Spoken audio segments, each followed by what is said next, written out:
Hey guys, welcome to the shop. I've got several things this week that I want to share with you, and I think some of them you may enjoy, so let's stop wasting time and get started.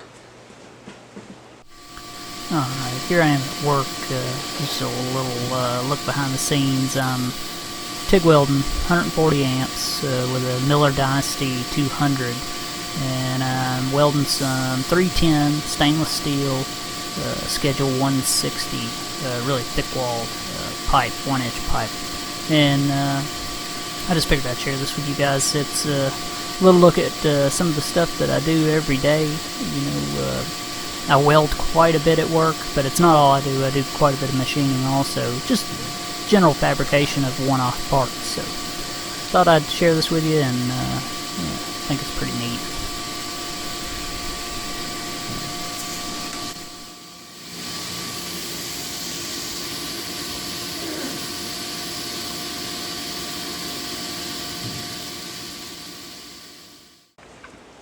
Alright guys, now here is the part that we're going to be removing the broken bolt from. And I think it's an 832, I haven't even checked it yet. But it's a little one here, you can see that it's missing one, and the portion of it's broken off in the actual fly cutter. Now this is a shop-made fly cutter made by a guy named Roy Wainscott, and it's made out of what looks to be stainless steel, and is a pretty neat, you know, shop-made item. I may never use it, but I would like to get it back in service and get it cleaned up. You know, this is a neat item, something somebody spent a lot of time on, and I just want to get it serviceable just for fun. So getting this little bolt out may be pretty tough. Sometimes getting the smaller ones out can be a real challenge. So hopefully we're successful, but you just never know until you try. I'm going to soak these in penetrating oil, get these 3 out, get set up in the milling machine, and then we'll try to get that little guy out. Alright, so I've taken my little starrett thread gauge and I've checked one of the bolts that come out. They come out pretty easy. At least these 3 did. And we're going to take, just like we do on anything we ever do, we're going to try the easiest thing first. And I'm just going to try to see if I can get a hold of this with a pair of pliers and turn it out. But just in case, I've checked my thread pitch and it's a 32, and it happens to be an 832 like I suspected. And I went ahead and got the tap and just double check these holes just to make sure that's what I'm dealing with, so I know what size drill I can use and all that if I have to. I've got my drills out, I've got stuff kind of ready, and I'm going to wipe this off, and I'm going to grab a pair of pliers and just see if I can get a hold of that little guy, and may get lucky. I don't know. You never know. Alright, I've got the cutest little set of channel locks on the planet, and I'm just going to grab a hold of this first, if I can even grab a hold of it. It's just barely above the surface, and try to wiggle it. You know, there would be no reason to get set up in a milling machine and stuff, assuming that it's going to be hard to get out, if you can just try the easiest thing like this first. You know, a lot of people go straight to the hardest, you know, most complicated setup, and sometimes it's not necessary. But I think in this case it's going to be necessary, because, yeah, I can't get a hold of it. So let's figure out how we're going to hold this thing, because it ain't coming out with the pliers, and get set up. The water behind my shop is running pretty heavy today. A little off topic. Figured some of you guys appreciate it. It's beautiful out here. Wintertime's on its way out. You see, we're starting to get some greenery. I'm ready for spring, guys. No joke. It's coming.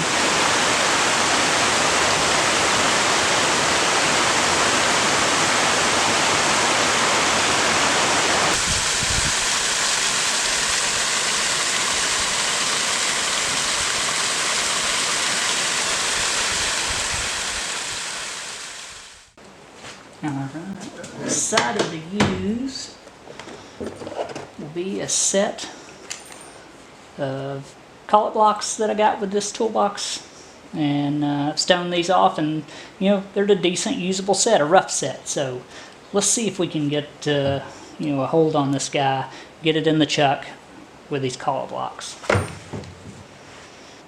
Okay, here's our setup. Now I got the fly cutter in the 5C collet block like I showed you, and I indicated across this, not the horizontal surface, but the vertical surface here, and got this true by adjusting my swivel base on the vise, because I have to clean this vertical surface up and knock off the head of this broken bolt. Because it's broken off unevenly, I can't start a drill in it, or the drill will want to wander. So I think to get our best start, we're going to have to clean this face up.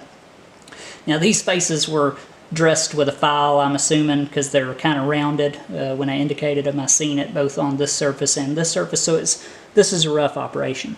I put a tap in one of the holes, and I took my little Brown and Sharp best test and run it up and down the stem of the tap, just to make sure that this hole is vertical, and it's relatively close. We're only going to be traveling with a drill the thickness of this web here, which is only about 1/4 of an inch. So for this operation, I think this is adequate. So let's get an end mill in here. We'll clean up this surface, we'll spot drill this, and then we'll try to drill it out. Hopefully, when the drill bites in it, it spins it right out, but we'll never know until we try. So let's give it a shot.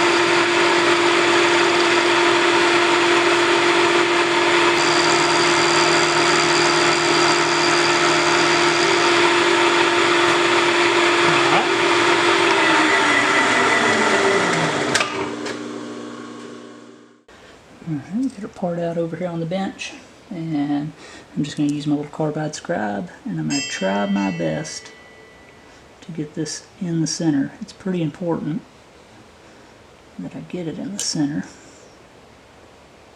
and then I'll come back with a actual punch and chase this little mark that I made.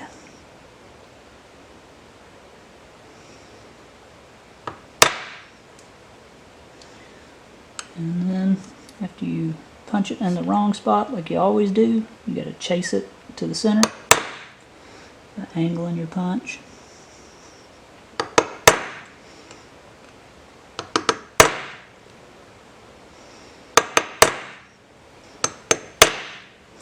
And you hope that's adequate. Alright, so I've got my wiggler in here, and we're going to try to line up right on the center punch we made.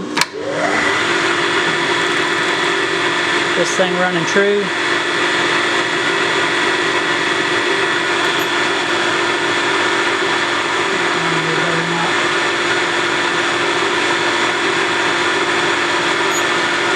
Now that's the true center of rotation.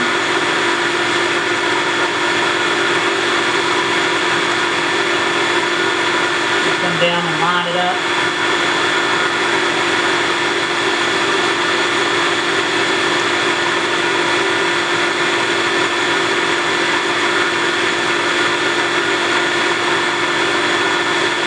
Okay. I'm satisfied with that. Now let's change out to a drill chuck with a center drill, and then we'll drill it out. Now I'm hoping that this will just spin this right out, but I'm not going to be surprised if it doesn't.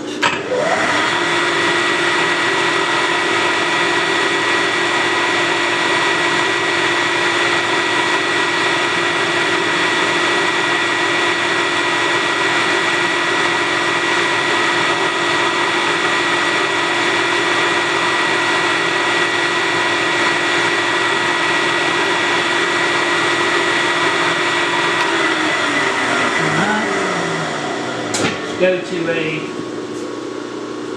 drill. This is a one size smaller than the tap drill for this. I can always drill it smaller or bigger, but I can't drill it smaller. I need to come back with a slightly larger bit. I can.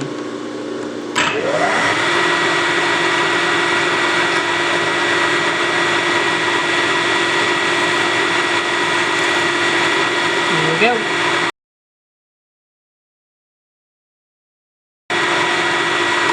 That's what I was hoping for.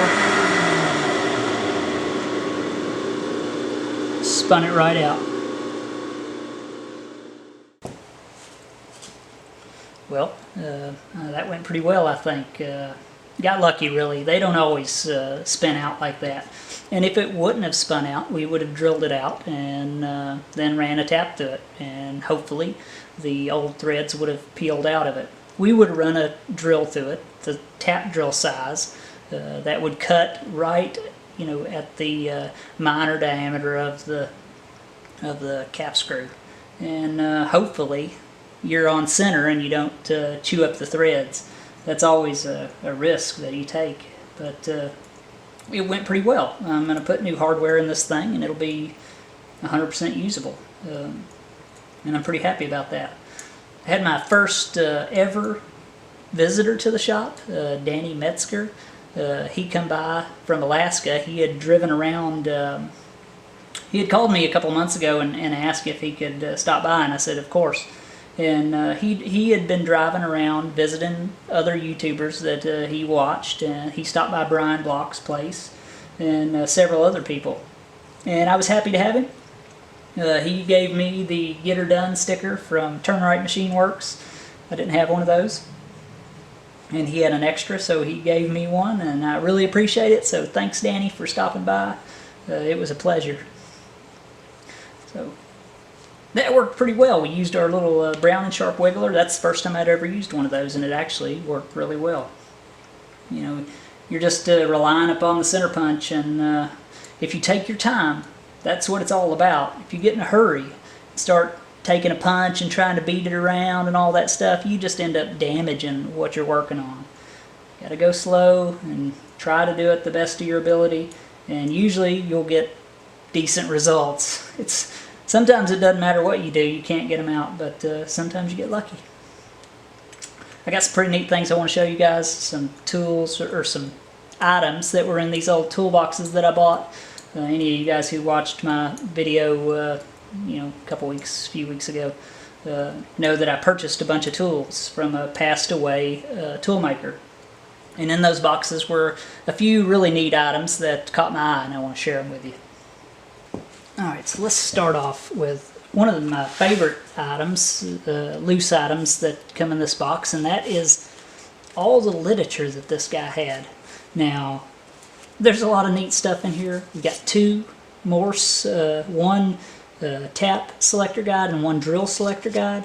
These are just basic information about drills, types of drills, and types of taps and their uses. We got a 1968 Allen handbook, which covers, you know, socket-headed cap screws, Allen wrenches, and just general information about that kind of stuff. You know, your decimal equivalent chart. Two really neat, and these are in-depth versions of the two little Morse pamphlets I showed you before. One is a tap guide and one is a drill guide.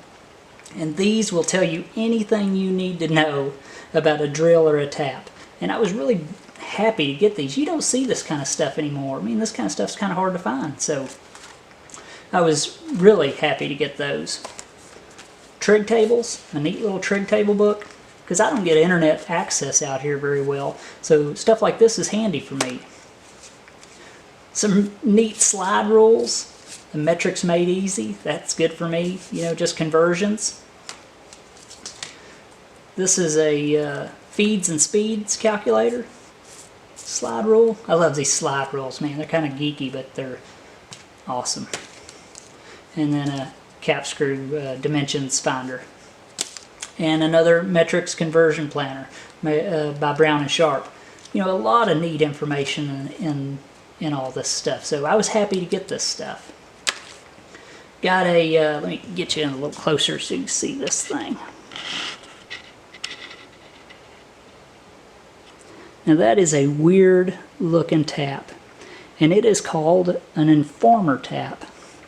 It does not cut threads, it displaces metal, and pretty neat. And it was covered in one of these, I think it was this one.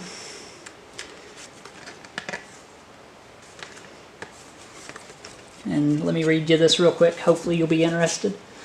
The strongest in the line of taps because it is fluteless. This tap does not cut, it forms the thread. Therefore, flutes and cutting edges are not needed. Displacement of material as the tap enters the pre-drilled hole cold forms the thread in a chipless operation condition thereby exists. Many advantages are prevalent, particularly in the area of deep blind holes where tapping of chips is to be avoided, and cleanliness of the part is of prime importance. Due to the cold forming of the thread, it is best used in ductile materials such as zinc, magnesium, lead, die casting, copper, brass, aluminum, etc. Also, conventional tap drill sizes cannot be used. For this same reason, allowance must be made for material displacement, and a special drill tap chart must be used for the informer tap. Now, I wasn't even aware that these existed, so I thought that was pretty cool. Okay, these taps here. Now, I got a bunch of taps in this box, and I got to looking at the sizes of them just for, out of curiosity. And I got to noticing that in one drawer, these were separated from the rest. And the reason that they were is because these are oversized taps. Every one of these taps is 5/1000ths of an inch oversize. Now, from what I can tell, these taps are used for when you would be plating a part. You'd be putting a special coating or something on a part that increases the diameter. You tap a hole to a normal size, and then you plate that part. Now that thread is out of spec and the bolts won't fit. Well, these allow the extra clearance for plating. And yeah, I'm assuming you can get these in any size, but these all happen to be 5/1000ths of an inch oversize. So that was a pretty neat find. And the coolest find in the whole box, if you ask me, is this. It is a Papermate Pin. Now, this is not an ordinary pen. The gentleman that owned this box done something special with this pen. Now, I picked it up assuming that it was a pen like anyone else would. But I clicked it, and the clicker's broken now, but it worked when I first clicked it a couple times, but I'm assuming it's just deteriorated. But the gentleman took this pen, he disassembled it, removed the ink reservoir, and this happens to be, I think it's an old brass reservoir, and he soldered in, or brazed in, a little carbide point. So how cool is that? The guy had what looked to be ink pen in his pocket, but it was a retractable carbide scribe. We'll have to make one of those in the future. I thought that was super neat and really, kind of outside the box. He took a quality pen and turned it into a neat little scribe. Alright, and another couple items. Now, I use these all the time, but I never owned the set. And a lot of you guys will know what this is and have used them a lot, but some of you won't. And these are thread files, and you can buy these in different pitches. Both of these are different. This one happens to have, both of these have 20 threads per inch on them, but they have 8 different thread pitches on each one. And if you have a thread that has, or a bolt or something that has a damaged thread, this is a file, but it is formed or it has a thread form on it. So you just file your thread back into shape, and they actually work really well. And they're not that expensive, but just like all those other little things that you want, all those little non-expensive things add up to a lot, and you just never end up getting them.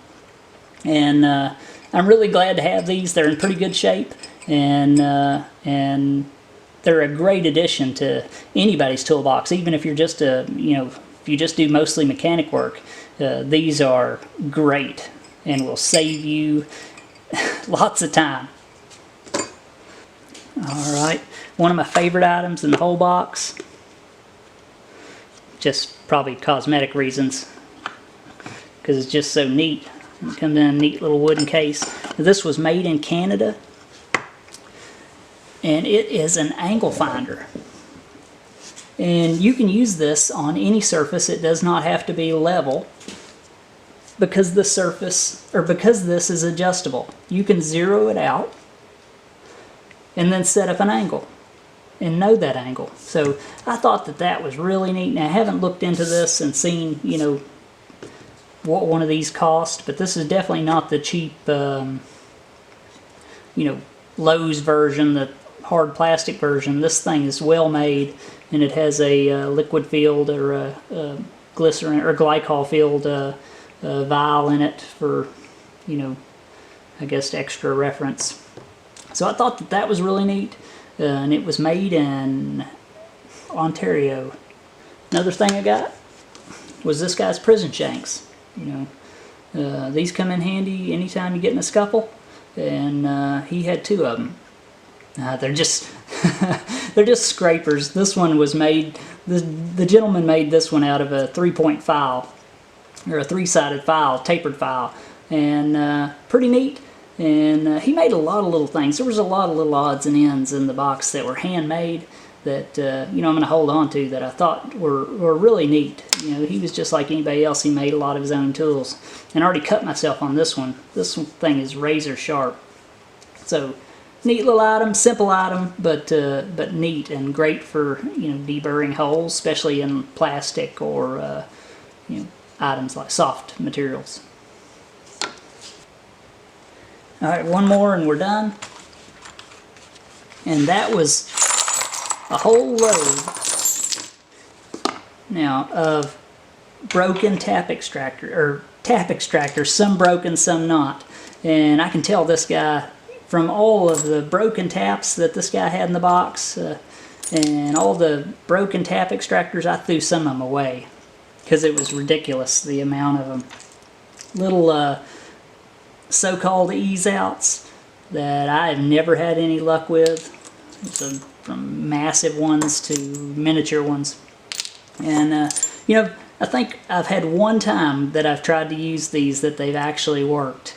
You drill a hole in a broken bolt, like you seen me do on the milling machine just a while ago, and our bolt was so small we really couldn't use one of these effectively.